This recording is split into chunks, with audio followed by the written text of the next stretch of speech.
I'm back with a new series. Why do I have to announce myself? I don't know, but I do. So I'm bored, to be honest. That's one of the reasons why I'm doing this. This is the next installment, or the natural progression and growth of my previous series, which I never had a title for. I reviewed is not a good word. I talked about bands' discographies. These are bands that I liked, and I went through all their albums. I did it with The Who, Metallica, Iron Maiden, Led Zeppelin, The Doors, The Beatles, Goldfinger, Saigon Kick, Faith No More, Anthrax. I did it with a lot of bands. I never gave it a series. I'm going to call this series, as you can probably see by the title, I Love This Album. And the reason I'm doing this is because I love this album that I'm going to talk about today, and that I'm going to talk about in this series, that I'm going to continue to talk about. These are, the idea was this, well, I should say the impetus for this is we're back in lockdown mode here in my city, or in my state, in Mexico, in Cuernavaca, Morelos, Mexico. And there's not really too much to do these days.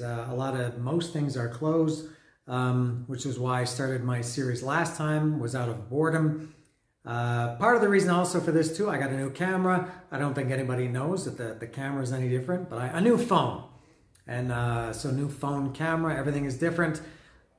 I just got it a week ago. I'm just trying to test it out here, so I wanted to take it for a test drive. What else? Now when I did the other albums, when I did all those discographies that I mentioned that some of those contain some of my very favorite albums ever. Slayer, Rain and Blood, Iron Maiden, Power Slave, Master of Puppets. You know, a lot of my, what I consider my favorite albums ever were from those bands' discographies. But there are still many albums that not only that I love, but that I would consider most of my, you know, my favorite albums ever.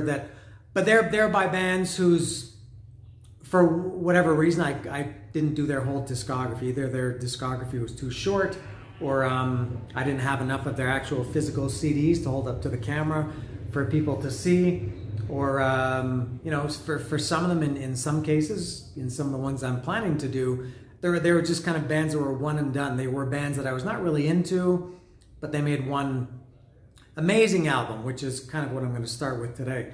So that's kind of the reason for doing this. So I'm going to start right now with the official first episode of this new series called I Love This Album. And I'm going to start with, and I don't know why I'm starting with this one, but I chose today, because I'm feeling it, to start with Motley Crue, Shout at the Devil. I love this album. I'm going to say it again and again and again. I love this album. This album came out in 1983.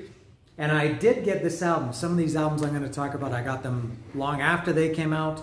In some cases, I got them, you know, before the band was big. In some cases, the band was already established. I did get this in 1983. I don't think it was entirely brand new when I got it at the time. But I did get it. At that point in 1983, I was into Iron Maiden, Van Halen, AC/DC, Black Sabbath, Kiss.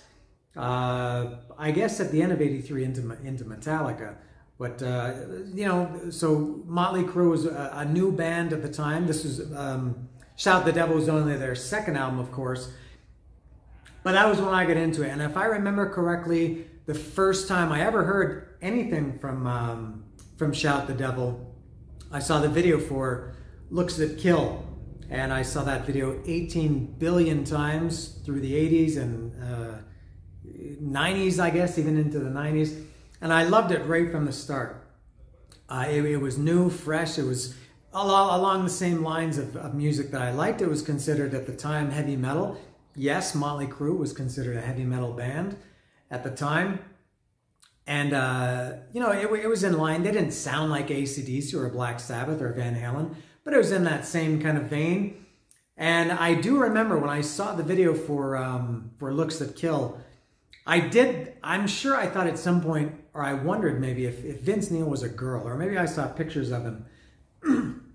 I think I didn't know his name at the time, but it was kind of like, maybe like with wrestling, with professional wrestling, is that you know it's fake in your heart, you know it's fake. But then sometimes something will give you a little reason to pause and think, oh, maybe it's not fake. I think that was the same with Vince Neil. I knew he was a guy all along, but then I thought, is he a girl? And I remember one of my friends, this guy called Jim Henderson, swore that he was a girl. I guess we didn't know that his name was Vince at the time. So I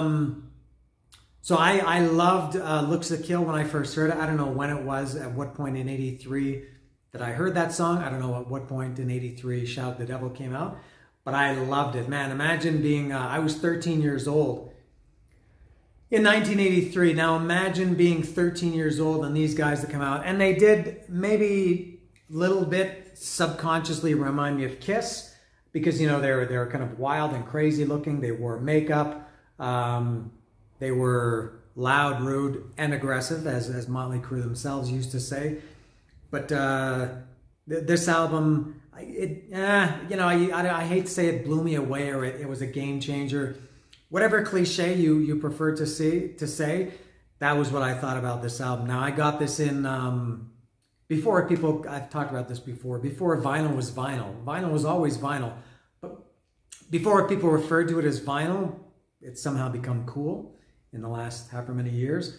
You bought it because you had a choice of either vinyl or tapes, and I like vinyl. Now, this was, the original vinyl came on, or came in a gatefold album, a gatefold sleeve that opened up like this. And it was this album. It was divided in the middle. Nikki Sixx and Vince Neil on one side, and Mick Mars and Tommy Lee. It opened up like that. And just everything, the looks, Nikki Sixx doing this, the fire behind them, the leather, the studs. Unbelievable when I was 13 years old. You know, and I think being 13 in 1983 was very different than being 13 in 2021 or 2021, however you like to say it. But I just couldn't believe it. The album cover was, it had the embossed pentagram, kind of not a hologram, but it was, you could kind of see it depending on how you held the light. This was not the original album cover. The original album cover, it's not in here, but it was this and this, but instead of this picture, it had the pentagram. And I couldn't believe it. And then when I bought the album and I heard it, and in the beginning was, and still is, it hasn't changed, the first track. And imagine being 13 years old and hearing something like In the Beginning. It was kind of scary, very, and I'll never ever obviously forget it. To me, it's like anything. In the beginning, good always overpowered the evils of all man's sins. But in time, the nations grew weak, and our cities felt the slums, while evil stood strong. In the dust of hell lurk the blackest of hates, for he whom you fear awaits you. Now, many, many lifetimes later, lay destroyed, beaten down, only a corpses of rebels, ashes of dreams and blood-stained streets. It has been written that those who have the youth have the future. So come now, children of the beast, be strong and shout at the devil. 13 years old, and you hear that, and then it goes into, I'm not going to sing the melody or the music of Shout the Devil. That was, I guess, almost as heavy as it got at that time. As I said, I got into Metallica around the same time. That was heavy shit. In the beginning, and to Shout the Devil was just devastating. I loved it. And it was everything about it. Even when I was 13 years old, I knew that this was the kind of music that I loved. It was a little bit different than Black Sabbath and everything, but it did sound good. Going through this track by track, as I said in the beginning, and Shout the Devil, amazing. Looks to Kill, I already knew that one. Bastard, again, imagine being 13 years old. This was when music bands back then didn't really swear, or, you know, Bastard was really different. Imagine, again, being 13 years old and hearing a song that starts with, out go the lights, in goes my knife, pull out his life, consider that bastard dead, and get on your knees, please, beg me, please, the king of sleaze, don't try to rape me. And then at the end he says, you're not going to fuck with me. Just turn my head upside down hearing something like that. Bastard was and maybe is still my favorite. I should say, before I get too much further, I'm going to repeat this many times in all these albums I talk about. For me, this is a top 10 of all-time album. I don't want to talk about Motley Crue's whole discography. They got it really right with this one. They missed horribly with some other ones, but this is a perfect album. So that's my thought about Shout at the Devil. What's next? God Bless the Children of the Beast. I talked about this a little bit when I talked about some of the other band's discographies about filler, and I think I might have even mentioned God Bless the Children of the Beast. Filler, but to me, good filler. It was just a 40, 50 second instrumental, but really cool sounding. And it still had that, even though it was acoustic guitar, it still had that really cool dark vibe to it. It wasn't like a happy, acoustic guitar sounding light song. It still had the cool dark Motley Crue vibe.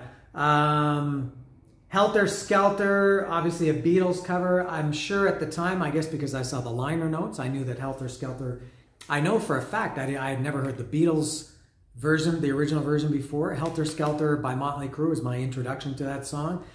And to me, still the definitive version of that song. What are you going to say? You're going to argue with me? I was 13 years old when I heard it. I never heard the Beatles. Helter Skelter, I think at that time I didn't know anything about Charles Manson or anything like that. It just sounded like a cool title. And the guitar at the beginning, and doom, doom, doom, doom. Very heavy. Maybe one of the best covers ever. Motley Crue did Helter Skelter perfectly. Red Hot, which was the first song on side 2, going back to the album. To the Top, We Are Red Hot. Amazing song. Too Young to Fall in Love. They did a video for that later, which I probably saw as many times as Looks That Kill, and I love that video. It was very similar to All Hell's Breaking Loose by Kiss. Love the video, love the song. Knock 'Em Dead Kid. That could be a favorite too. I said Bastard. Knock 'Em Dead, In the Heat of the Night. What else? I heard a Steel Bed. Well, in the heat of the night. You Went and Blackened My Eyes. I'm back. And I'm Primed for Hate. Well, I'm Supercharged. Might just explode in your face. Very violent lyrics. Bands didn't really sing. At least the bands that I was listening to, they weren't so. Motley Crue, to me, was very over the top back then. And there's another album that I'm going to talk about at some point that could be similar, that had the same, that got the same reaction from me. Yeah, Knock 'Em Dead that could be my favorite. Or 10 Seconds to Love. Also a favorite. It's about sex in the subway. And I loved it. Knock 'Em Dead Kid was about fighting. I think about fighting with cops. And then the last song was Danger, which was, I wouldn't say a ballad. It was, definitely not a ballad. Another kind of, violent, this whole album had a very violent sound, violent lyrics, and the sound matched it. The sound, Motley Crue never even came close to not, for me, not only not topping this album, but coming close to, just everything was perfect. The guitars were, they just sounded like razors. They just cut through you so sharp. They never came close to that again. What a disappointment it was when Theater of Pain came out in 1985. And before that was Too Fast for Love, which I only got into after I bought Shout at the Devil, which a lot of people would say that's their favorite. Kevin Montavon, I know that's his favorite. But for me, Shout at the Devil is, I would say, not just one of my favorites. It's one of the few perfect albums that I could say that's a perfect album. A real gem in Motley Crue's otherwise kind of somewhat questionable catalog, especially later in the last. I won't get into that. I'm not going to talk about their whole discography. But Shout at the Devil, huge huge album for me, because that opened me up to other music, to that Sunset Strip music. Then it was Rat a little bit later, and I guess quite later, Guns N' Roses, Faster Pussycat, maybe Poison, some of the lesser bands, Bang Tango, Bullet Boys. So Shout at the Devil was, I guess, kind of a little bit of a gateway album for me. Very, very important. So I think that's all for Motley Crue, Shout at the Devil. And I'm going to continue this. I'm going to go on with, do some other albums. Maybe I'm going to do this once a week. But the main thing to remember is, I love this album.